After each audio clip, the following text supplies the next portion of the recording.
we see real infectious disease come from Mexico because, you know, vaccinating dogs is not a very prominent thing there either. So we take in dogs with parvo all the time. We take in dogs with distemper, which to me is way worse. So talk to us about those tumors, how they occur, and then what you need to do to make them go away. So yes, that's what we call TVT, and it's transmissible venereal tumors. Okay. It's cancerous. Luckily, when we find dogs that have this, we can treat them for the most part, and if it's progressed in a major way, I know that it definitely can be deadly if they never receive treatment. But for us, every dog we've been able to take in, we've been able to 100% cure, which is a good success rate that we want to keep going with. So what it is, it's a sexually transmitted disease for dogs, and you never really imagine that might be something that would occur. And this is something we learned just by helping in Mexico, and we've learned so much by helping in Mexico. Because, you know, spay and neuter it's getting definitely something that's being talked about more and more, but it's not something that culturally was completely accepted or, you know, at all expected. So going down, doing spay and neuter clinics, all of these sorts of things is definitely educating people. But a lot of people, even living in Mexico, do not know that their dogs can get sexually transmitted diseases. They very well can. And so what we're talking about here is, you know, unaltered dogs, male and female. And it is transmitted by the actual act of, you know, having sex. So the tumors normally are on like the genitalia area, but we've seen it across the board, as you're talking about. We've seen the tumors be in dogs' heads, in their nasal cavities. A lot of the times when it's in the nasal cavity, it's a point where the tumor will actually open up a hole on the roof of the mouth. And then, you know, sometimes as they're eating, food can get either stuck in there. There can be a lot of decay. So there's a lot of reasons that we want this treated, obviously. It is treated with something called vincristine, which is actually a chemo drug that is sometimes used for children too. It's an injectable, and they inject it just right into the site of the tumor.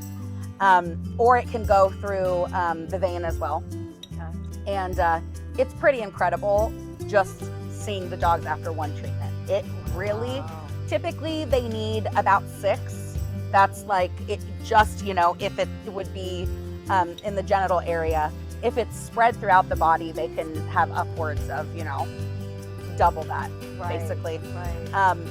But our dogs go to oncologists, or, you know, we've actually started being able to do it in-house with the vincristine. And there was like a nationwide shortage for a while, which was very sad, not only for the kids that need the drug, but also for the dogs. We were like, oh my gosh, like, how are we going to treat this? How is this going to, you know, luckily that has stopped, and we have been able to get our hands on some of the good chemo drugs. The great thing about it is that there's virtually no side effects for our dogs. Really? So it's not like, so it's not like something where they're super sick after. Treatment is pretty easy on their body, considering it's, you know, cancer treatment. So yeah, they're able to get treated, and after that they can live normal lives. So it really is something, the ones that you see in the head and things like that, we had a dog who had it really like kind of sitting on top of his brain before, and it had started to corrode his skull. So he now doesn't have a tumor anymore, but he has almost, when you look from the side, like a little indentation where it's like a soft spot. And so our vet just said, you know, he doesn't need to wear a helmet or anything of the sort, but just like, maybe let's not have anything like coming at him that might be, you know, something that would be worrisome. But luckily, no issues with anybody after their treatment. It's just sometimes there's some things left behind that are just a little funky, but to me, they add character. It tells the story of who they were and what all they've been through, and it's pretty incredible. Well, and the hard thing about it so often is that you really need to be able to see the tumors to diagnose. So a lot of the times dogs could have this, and it could be internal until it gets large enough to where you start seeing it. So if it is internal, sometimes we don't know the dog's have it. Not knowing, there's no real test to be able to show. It's literally like you either see the tumors or you don't. And our vets do they do kind of like a full invasive exam. But sometimes it's not caught. So obviously whenever that happens, we tell the adopters, we're covering treatment, clearly. This is pre-existing. And we get it done. And people are so grateful and happy to hear, like, if your dog's gonna have cancer, this is the one you want it to be. Which sucks to even, that's not, we don't take it lightly, but if truly this is not the cancer, when we find out about it, that's going to kill your dog. It's treatable. We're gonna take care of it. But yeah, it really is pretty bizarre. And it gets like when they get so large, it busts through the skin. And that's really, it's pretty crazy. We did have a dog that, his name was Ned, and he had a hole right here. And I nicknamed him Hole in the Head Ned. Some people liked that, some people didn't.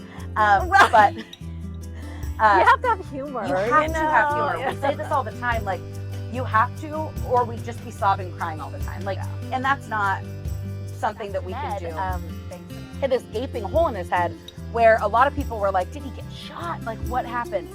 Well, our vet did. We really didn't know. Our vet did a quick little biopsy and came back with TVT cells. And it had just eaten a hole in his head. And he just got reconstructive surgery. Vet plastic surgeon, essentially. And he just got his procedure last week. He looks like a brand new dog. And once that heals up, he's just gonna have a little scar, like a little Harry Potter scar. Do the vets volunteer a lot of their service? When we go down to Mexico for like spay and neuter clinics, things like this, we will, anybody that wants to come with us is welcome to come. And our vets will do free clinics, things like that in Mexico. But no, we pay for all of our vet care. We have a vet that we work a lot with. We don't have anybody that's like our specific vet on staff, where, they're here 24/7 for our dogs. It's not that way, but we actually do vetting here at our facility 2 days a week, to where we'll have our vet here, and we have a bunch of opportunity now to do things in-house through our account with IDEX. So like we can do urinalysis, we can send out blood work, we can send out fecals, like a bunch of different stuff. So like I said, we can never guess what's going on inside of the bodies of these dogs. Even the ones that don't look bad.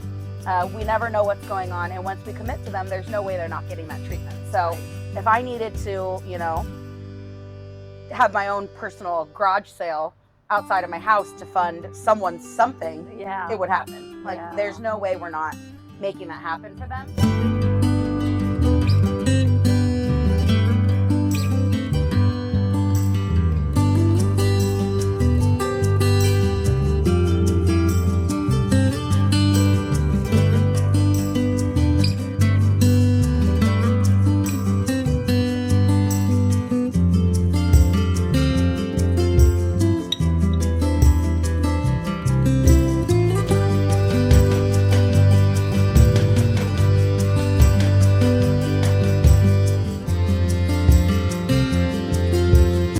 The one, I would say, silver lining to COVID is how many volunteers we've had and the growth we've had there, and just being able to save more dogs, which obviously is not, we wouldn't have wished this pandemic on anyone, but it has been, at least if we're looking for one positive, it's very good for the dogs that we're saving, So we say we're really pretty grassroots, even though we've gotten to the point now where we feel like a larger organization than we ever have been. We still feel super grassroots and still feel small, pretty small, because the way we do everything is just by like kind-hearted people who care. It really isn't, there's nothing that's come in and like revolutionized the way we do anything. There's no huge donor that's come in and donated this facility to us. And here's 100,000.